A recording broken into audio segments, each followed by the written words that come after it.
Now it's time for a review of what is making the headlines in the papers this morning, and we'll be taking you through the daily's front pages so we can find out exactly what is in the news in the dailies this morning. And we begin straight with our sister publication this day.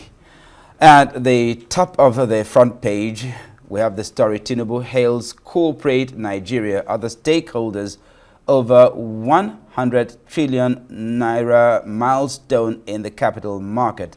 And right below that, NUPRC, NDMPRA deepen partnership set to revive regulatory overlaps, among other issues, and those have to do with the economy. But right there under the masthead, Lagos Assembly passes Sanwo-Olu's 4.4 trillion naira 2026 budget. And of course, in politics, mark ADC reviewing its constitution for inclusiveness, accountability and fairness. But then this is the story we will be finding in almost every Nigerian publication. Rivers Assembly begins third impeachment proceedings against Fubara. That's the state governor. Of course, that story can also be found in the Guardian newspaper. Let's pull up the Guardian now. Fubara may meet Tinubu as Rivers row escalates with Assembly probe. So it's the State House of Assembly probing Governor Fubara and his deputy. And right on top of that, U.S. climate fight suffers as U.S. exits 66 international bodies and treaties. And next to that headline, we have FG, federal government raises 1 trillion naira from first 2026 treasury bills auction. And right after that is a story in the world of politics: politicians scrambling for power while Nigerians fall into poverty. That's a lament from former presidential candidate Peter Obi. And of course, we move from the Guardian. All right, from the Guardian, we move to New Telegraph. Same story in the New Telegraph. Rivers APC rejects impeachment processes against Fubara. Right above that story, we have Afenifere decries upsurge in terror attacks in Southwest. So we have the issue of security on the front burner. And next, in the Punch newspaper as well, the screaming headline there: APC leaders intervene as Fubara faces fresh impeachment threat. Of course, some of the other major stories right above the masthead is another story from the world of politics. APC ramps up membership e-registration. The problem with the Zamfara group of the party is also in the news this morning. FG earmarks 1.7 trillion naira in its 2026 budget for unpaid contractors. And Dangote refinery marketers fuel deal crashes. That will be very interesting as well. From the Punch, we move to the Daily Trust, where we also have that story: how Rivers peace deal collapsed again. And that also takes us to the issue of the State House of Assembly moving to impeach Governor Siminalayi Fubara. Of course, we also have that same story in the Daily Independent: impeachment proceedings against Fubara ill-advised. Of course, same story, but they carry different headlines. We move to the Vanguard now, and we also have that story: impeachment. APC Rivers Assembly at war over Fubara deputy. So it is the story of the Rivers peace deal and its collapse, and of course the consequent attempt by the lawmakers in Rivers State to impeach the governor. In the foreign papers, it's the issue of that Minneapolis shooting. We have that in the Daily Mail, where we also have a screaming headline: Pub U-turns too little, too late. Well, that, of course, is the story of taxation of various public houses in the UK known as pubs, but we call them beer parlors here. So there was a special tax introduced for them, but they complained that it might drive them out of business. So right under that special report, second by second, what really happened when Trump's ICE agent killed mother of three. That story can be found across the various publications, the various foreign publications. But Benga, let's come back home. That was a long trip.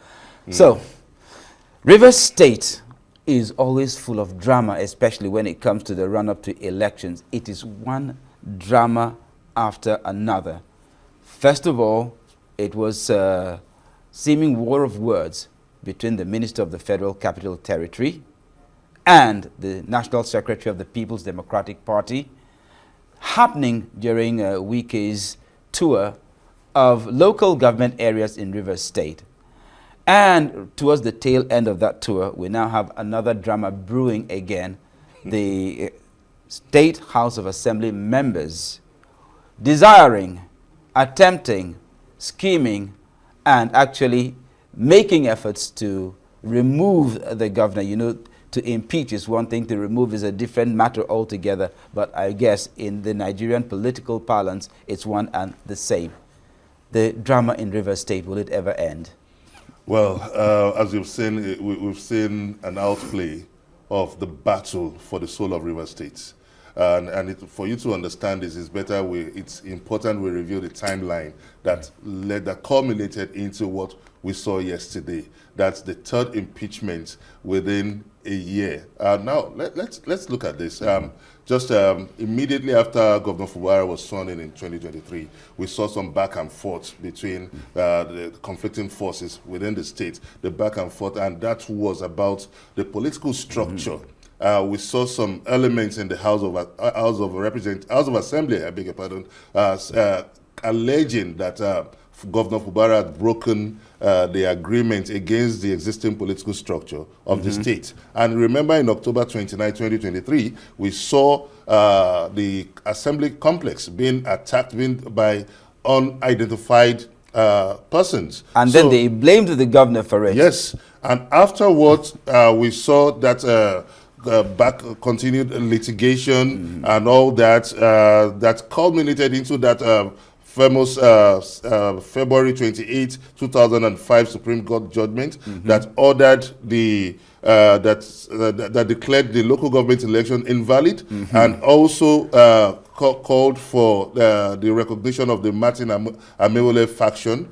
And before then, we saw that about 27 members are defected to the APC, the Amewole faction. And the governor said he had no choice than to present a budget to three-member House of Representatives. Because the Amewole faction said that they had not been given any notification of the budget, that it didn't reach them. And I found that so ridiculous, Benga. So now that back and forth continued, the tug of war, the political warfare continued, till the crisis got to a boiling point and the president had to intervene with that controversial state of emergency that lasted for 6 months. 6 months. Now they are saying that they are alleging that a gross violation of the law, a gross misconduct against the governor. So you look at it, this seems a political development that has a far-reaching implication on legality, as governance is being relegated to the back seats. So now we have a situation where these people are invoking Section 188 of the Constitution. And it's also good that we try to dissect this Section 188 of the Constitution, because that has to be initiated by 1/3 of the member of the House of the Assembly to create a written petition that will be signed by at least 1/3 of these people and presented to the Speaker, who would, within 7 days, now forward a motion to the governor. So while this is being done, whether the governor respond or not, within 14 days, the House is to convene again and to declare whether that issue should be investigated or not. But so let me just ask this question, Benga. The House says it is reconvening on the 15th, which is in exactly a week from now. So if they reconvene a week from now, what will they be talking about? Of course, the thought you're expressing now is still very valid. But then, when the House reconvenes a week from now on the 15th, thereabouts, then what exactly would they be deliberating upon as far as this matter is concerned? Unfortunately, at the end of this long exercise, none of this process is subjected to, it would be a subject to court hearing.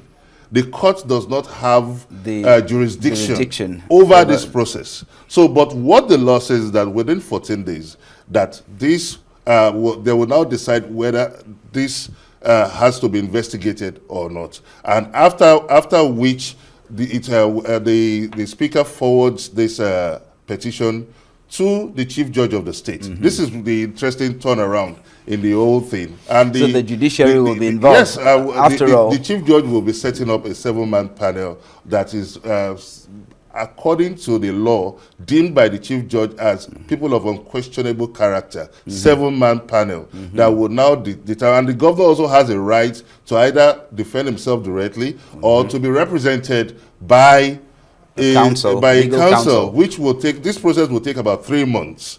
And if the governor is found culpable of these offenses, he stands removed. And otherwise, but now let's look at the political undertone. So what it means is that if the governor gets removed, it's going to be sometime in April, because I mean, yes, March, April. Yes, but now the interesting angle to this is that we look at the process of the appointment of a chief judge, who is appointed by the governor, subject to the recommendation by the NJC, and also confirmation by the House. So you see a situation where the point of loyalty is more to the governor who appoints him. So I think that might be a snag in the wheel of the impeachment plots against the president. That is, if they follow the law the way it's supposed to be followed. Remember that during this build-up, there was a plot to also investigate the chief judge and also the chairman of the state electoral to find commission. a way of getting them out of the way. Yes, but whoever comes in will still be an appointee of the governor. So I think I don't know how they would be able to navigate this this political process, if I would say. But now it leaves, because now the residents are complaining that governance has been relegated to the backstage. Absolutely. And now it looks like a situation of state capture. So now the issue of godfatherism in Nigerian politics, which is almost the... Okay, so Benga, hold that thought. That's very interesting. But then there's another angle I would like us to actually look at. It is the angle of politics, partisan politics. Remember, the Martin Zameule faction were the first to defect to the All Progressives Congress. Now, the governor himself is a member of the APC. So an APC house rising in rebellion against an APC governor. But then that is against the will, given the rhetoric coming from the national body of the All Progressives Congress. They are not behind the State House of Assembly's bid to unseat the governor. Indeed. Exactly. So, I mean, this situation... The narrative behind the defection of the Martin Ameule faction to APC, which many bookmakers would rather call it alleged defection to the APC for political reasons. So we are not really sure, because I would not want to say the real, but another APC faction in the state are not recognizing the Martin Awile APC faction. So there is a division. That's the original APC. I don't want to, because it will look as if one is being biased and one is giving credence to one faction. I mean, you know, there was an APC in River State before the State House of Assembly members defected. We should look at the sins alleged against Fubara, which borders on extra budgetary spending. And I think that for a budget that has been signed by the president, approved by the National Assembly, and the section, I think section 122 of the Constitution gives the governor the power to still have some spending for the next 6 months. Maybe you need to explain this to Nigerians. during the interregnum, that is during the period of the governor's Indeed. suspension, Indeed. the sole administrator, the Ibokete Ibas, actually did present. Of course, there was no State House of Assembly at that time, but Yes. then was there no budget or not? There was a budget Absolutely. that was signed by the president By the and president. approved by the National Assembly. Exactly, the National Assembly. So there is a budget in place.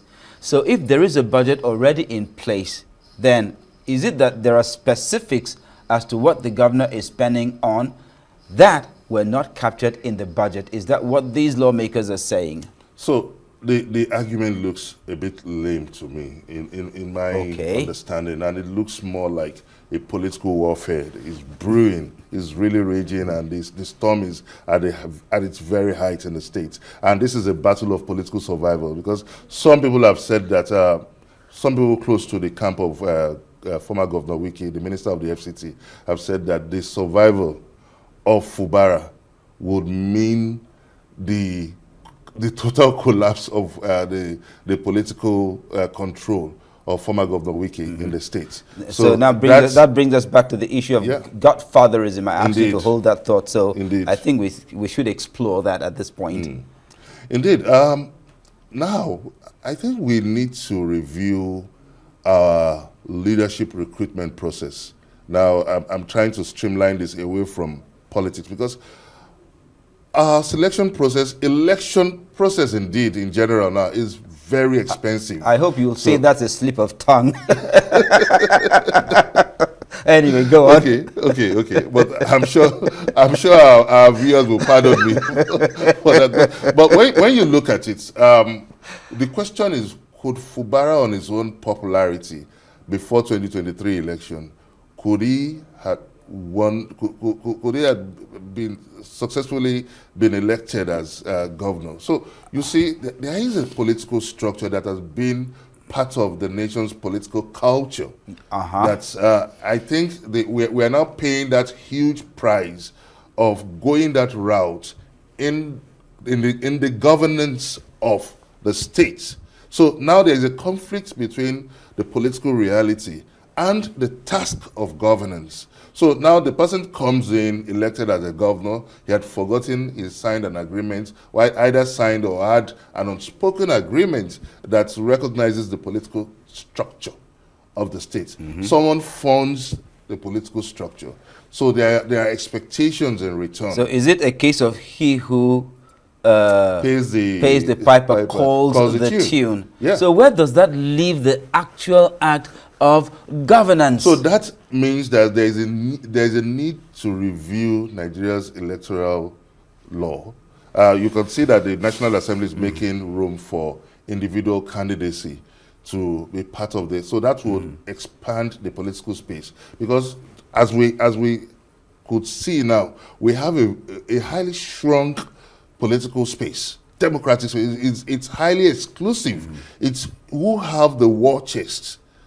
The political structure is already being controlled by some gladiators. So now the political survival of someone that wants to break away from that structure is always a fatal one. It's always a very costly one that could destabilize the state. Because I just imagine if there is no quick intervention by some power brokers, concerned power brokers like Mr. President, and this process is allowed to span this long, it will create a lot of instability for Rivers State. Already, don't forget that the 6 months they were not able to record any major substantial development in the state. Rivers State is one of the richest states in the country. We cannot afford to let it slip down this process of anarchy. I agree with you. When it comes to political drama, I think it has actually stymied the growth of Rivers State over time.